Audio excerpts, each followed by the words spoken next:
Okay, guys, so here is our new ride, 2025 Honda Africa Twin Adventure Sports ES DCT. ES is electronic suspension. DCT is dual clutch transmission. This is a 2025 model.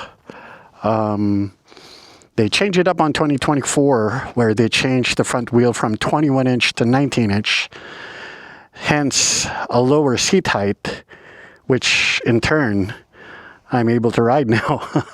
And this is, by the way, is my bike. This is not a press bike. This is not a loaner. This is my bike I purchased a few days ago. I currently have about 200 miles on it. It had about 3-4 miles on delivery, so as you can tell, very excited in riding it all around town. It's the first time that we're here at Vasquez Canyon Park, off-roading this guy. Well, not really an off-roader, but just trying it out.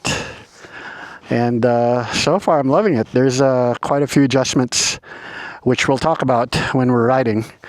Coming from a manual bike, this is an automatic dual clutch transmission.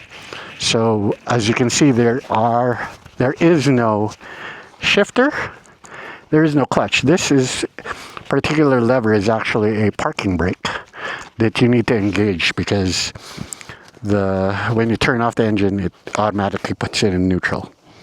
All right, so let's go. Let's turn this puppy on. It's an 1100 parallel twin, so it has that deep rumble from the exhaust, and sounds pretty good.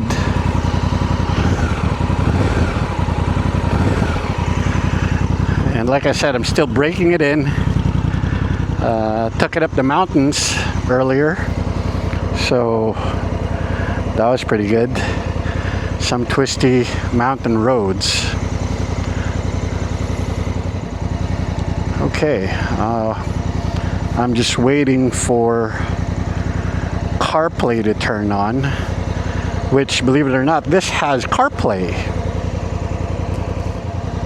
There you go. Hit enter.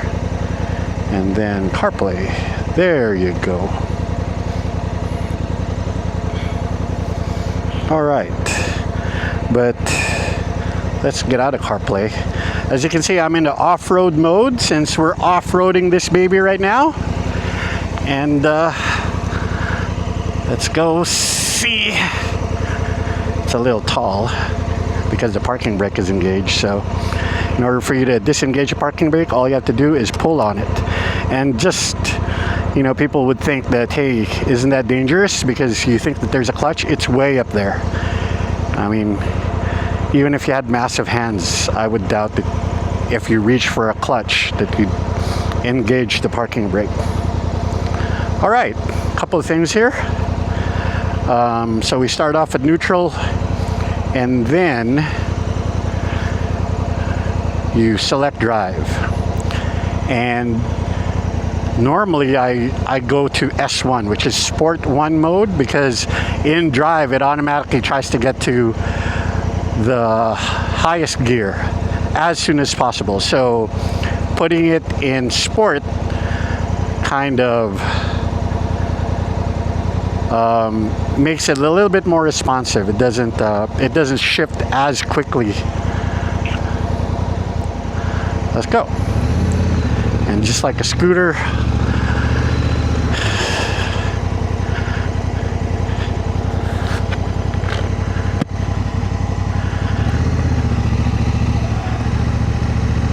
you just twist the throttle, and then it goes, and it'll tell you what gear it's actually in. So right now we're on number 1. And the one thing that I've noticed after owning this for a few days is that the fueling is a little twitchy. It's a little abrupt. So you gotta be smooth with applying the throttle, and I'm learning that currently. So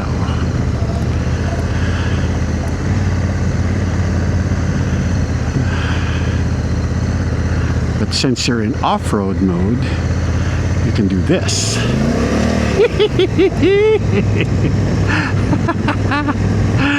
Oh man.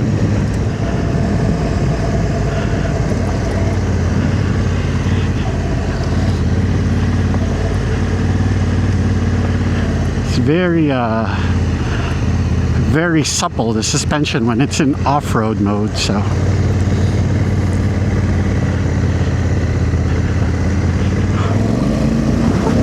Oh, jeez. Jesus.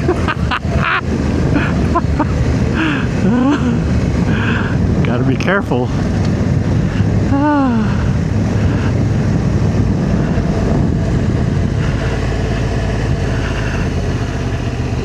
I'm not really an off-roader, so I'm not used to all this skidding and stuff. And with the DCT, it's kind of like, I'm not really sure what to expect. But all right, let's get out of this parking lot.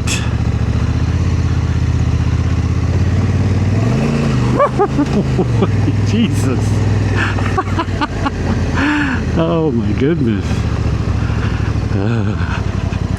That was fun. Okay, let's go ahead and switch over to, let's put it in urban. That's normally what you would do.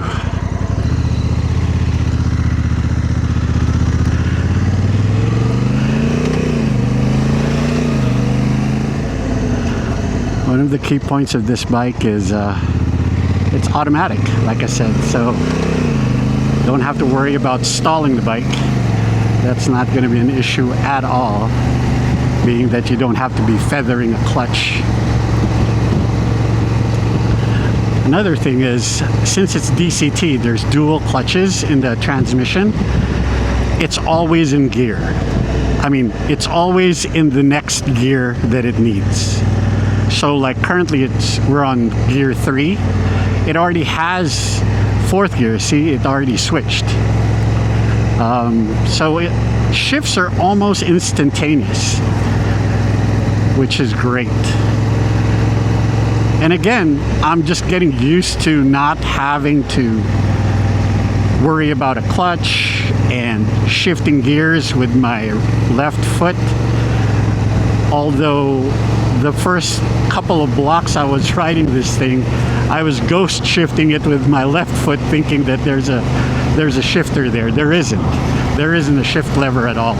Everything is done via paddles. There's a paddle here for your thumb that downshifts, and there's a paddle in front for your index finger to upshift. So, and even though it's in automatic mode, you can always override it by shifting it. It's like, see, I shift to 5th, shift to 4th, and then I can shift back to 5th. But then it'll take over as it deems necessary. If you put it in manual, then it won't shift for you at all. Nonetheless, it comes to a point where you're stopping, and it needs to downshift for you to go ahead and start. So, I mean, to take off. There's a highway patrol. No.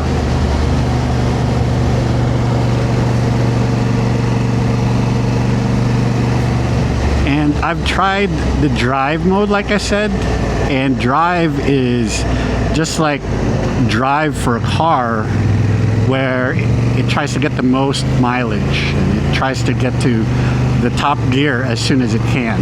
So even at, well, even here at 46 miles an hour, it's already at 6th gear.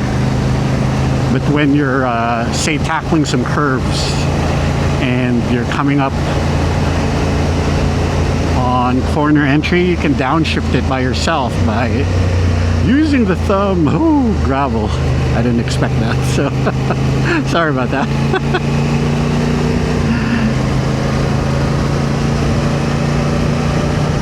But otherwise, I just leave it on S1. If I leave it on S2, which is a more aggressive programming of the transmission, then it'll actually hold gears longer, which is better for twisties and stuff.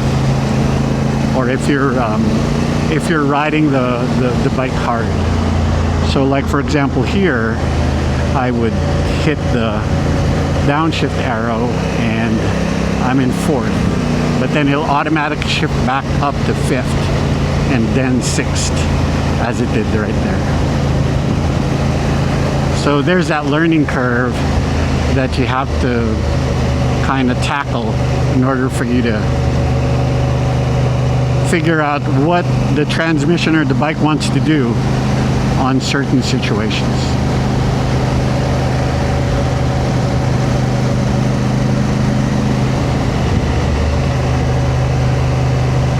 With the 19-inch front and 18-inch rear, handling is pretty predictable. It's easy to tip it into a turn, and sometimes I tip it in too early because I'm used to a heavier bike. My R1250 GS Adventure is about 600 pounds. This is about 560, so not that much of a difference as far as weight is concerned, but it is noticeable.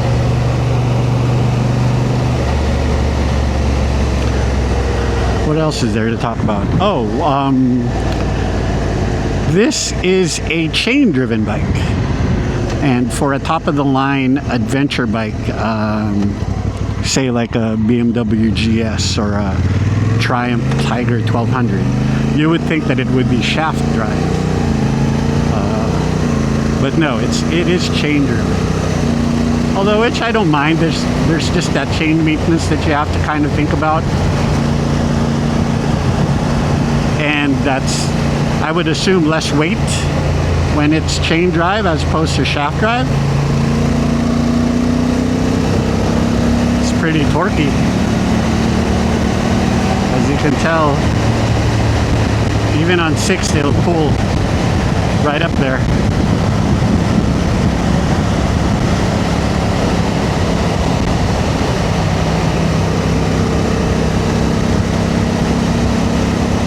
Has that really throaty sound. It's kind of hard to explain. It's a parallel twin, but I'm not sure of the firing order, so it sounds more like a V-twin. But those are pretty big pistons. It's 1100 cc. I want to say 1083, but okay. I just did a boo-boo right there. I was shifting down and I was hitting the turn signal, the cancel turn signal button, which I've done a few times. But you get used to it, muscle memory.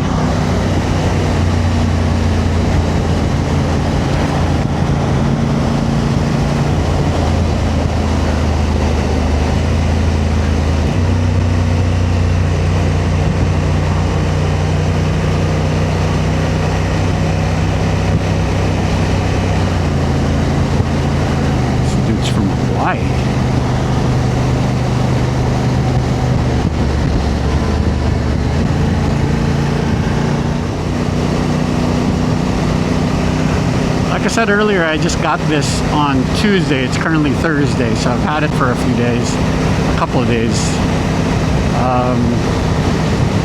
And you might be asking, why did I end up purchasing an Africa Twin, another adventure bike, where you already have a adventure bike in the BMW R1250 GS Adventure? Well, the one thing that really attracted me to this bike was the DCT. And being that it's a Honda, and I am quite happy with my decision.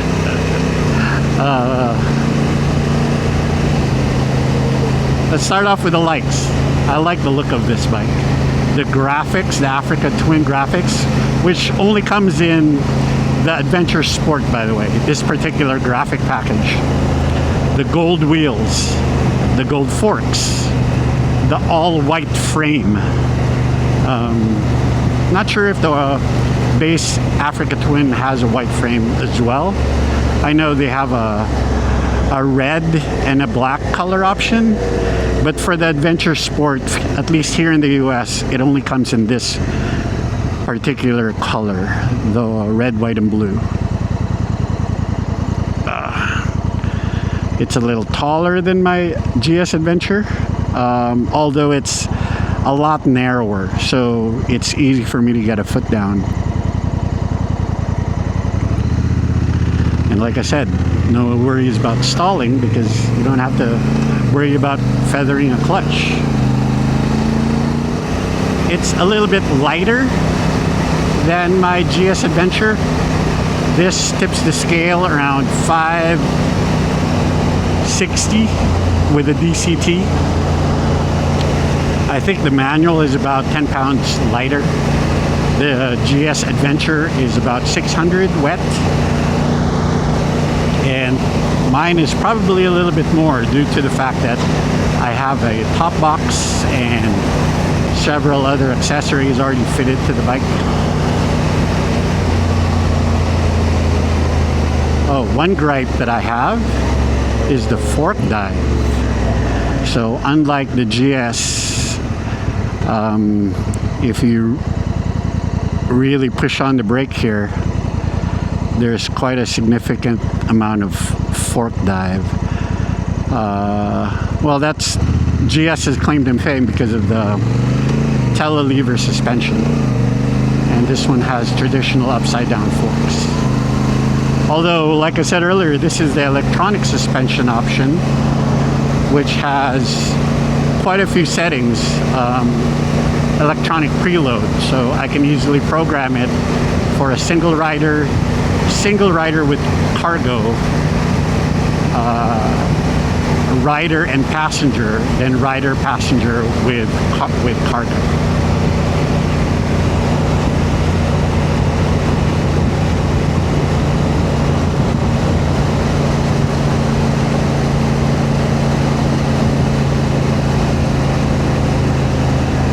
And at least for the past couple of days, even at medium setting, I feel the firmness of the suspension, and I'm not sure if that's going to soften up